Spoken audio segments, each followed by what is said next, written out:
What's up, fight fans? This is Kurt DeVille with Counterpunch Boxing News, and this video is about Manny Pacquiao.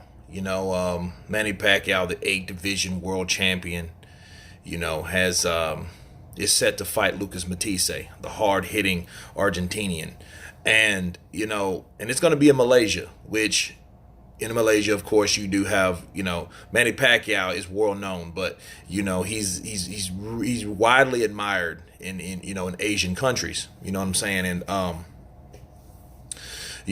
of course they're gonna back it. They're gonna do some backing for the fight. They got the money behind the guy because he has a following, which is great. The only thing is about it. The only thing I see that was kind of strange is that he won't have Freddie Roach. That's kind of, in what, 16 years, 34 fights, the two have split ways, and the reason for that is it really wasn't a really good one. You know what I mean? I don't know if it was now the remarks that Freddie Roach made after the Horn fight, because if to you guys that don't know, Manny Pacquiao lost a split decision, controversial split decision loss to Jeff Horn, in Australia. So, and Manny Pacquiao didn't like the idea of Roach not being as forceful to call out the headbutts after the fight, and that's the reason why he's not going with him. you know um I think that was rather petty. You know what I'm saying? Like, that's not a good enough reason to get rid of someone that you've been with for 16 years and had 34 fights with. You know what I mean? That's a lot of experience together.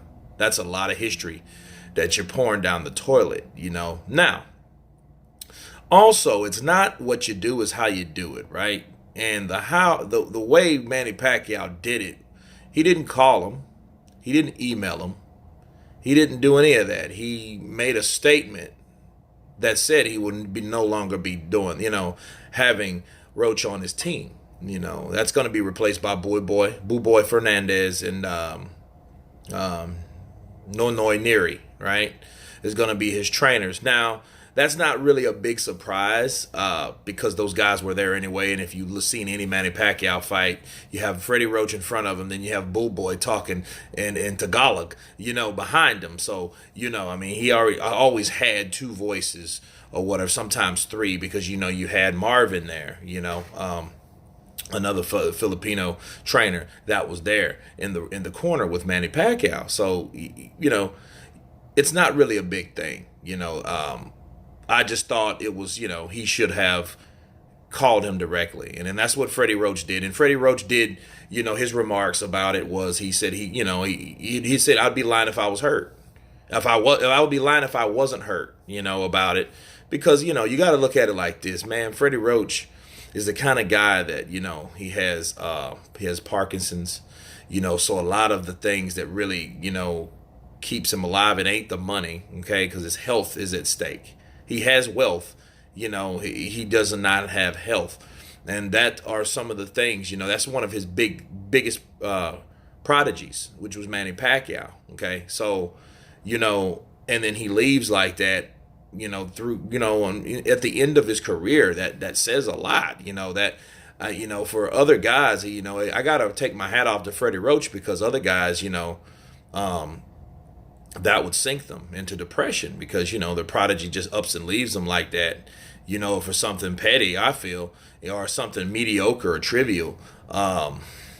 He doesn't have a lot to. The training is what keeps him alive. And for all the reasons that Manny Pacquiao left Freddie Roach, because Freddie Roach is like an atheist. He doesn't believe, he doesn't believe in God or anything like that. And Manny Pacquiao's this outright, Christian man. So you got this, you have this bona fide Christian man, born again Christian, versus his trainer, the atheist or the agnostic or whatever he decides he really is. Then they come together and have a pretty good team. And you would think it would be over something like that versus, oh, you wasn't forceful about speaking out about the headbutts. You know what I mean? You know, should it be, oh, well, Terrence Crawford, don't fight Terrence Crawford? You know, that would be a reason, you know, that, you know, like, because Freddie Roach said that I don't think you should fight Terrence Crawford, you know, I mean, things of that nature.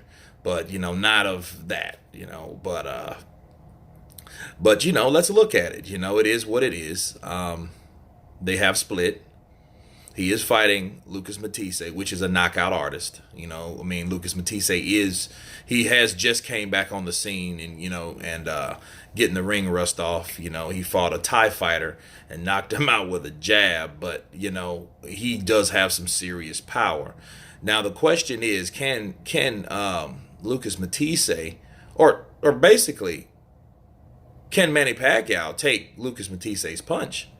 You know what I mean? Because these are two guys that really weren't in the same stable back in the day. You know, Manny Pacquiao was with Top Rank, and Lucas Matisse was with you know, Al Heyman. He was an Al Heyman guy. You know what I'm saying? So, you know, we finally get a chance to see a fight like this. You know what I mean? You know, and Manny Pacquiao, of course, is aged. You know, and I'm just, another thing, I'm just worried. I'm wondering, like, will Boo Boy and Nonoy, will these guys push Manny Pacquiao to the level or to the limit that he needs to go in, you know, in training? You know what I'm saying? I mean, I know these guys do a lot of the same routines. You know what I mean? But, you know, I think the important thing here is, you know, the strength and conditioning. You know, because the older you get, the more, you know, the more you need to buckle down on strength and conditioning, because you already have the experience. You know what I'm saying? In that many fights, and over 60 fights, you have experience. You know what to do and what not to do. The only thing is you have to be in shape to do it, right? So, you know, can these guys, you know, just being a part of the corner of Manny Pacquiao, you know, successfully guide him and aid him to a victory against a guy that's younger? Lucas Matisse is, what, 34 maybe? You know what I mean? And, you know, after 30, your testosterone starts to drop. But guess what? Your power is the last thing to go. You know, and, you know, I might be looking at it wrong. I might be looking at it, maybe Manny Pacquiao might have enough power to take out Lucas Matisse. He might be too fast for Lucas Matisse. Because Lucas Matisse, you know, he's not a fast fighter, but he's not a really terribly slow fighter either. But he's not fast as Manny Pacquiao. But, you know, his age versus Manny Pacquiao's age, you know, he'll be 39 this year. Or he'll be 40 this year, I believe, you know. So, yeah, age will catch up with everybody. So, you know, it could be a perfect diminishing of both fighters to come together to have a good fight, you know what I mean? Manny Pacquiao comes down here, and then Lucas Matisse comes down here, right? Manny Pacquiao was up here. Lucas Matisse was probably like here, but they're both probably, maybe, possibly in the same, you know, skill set. So it could be a good fight. You know, but we will tell in July. I believe it's on the 12th or the 8th that these guys are going to get it on. It's just, you know, but this video is really just really focusing on, you know, Freddie Roach and, you know, and what, you know, how he feels about it, what you guys feel about it. You know, was that a right choice to get rid of Freddie Roach at this time, you know, in his career? You know, you guys tell me what you think. Of course, please subscribe. This is Kurt DeVille with Counterpunch Boxing News, and if you've been counterpunched, peace.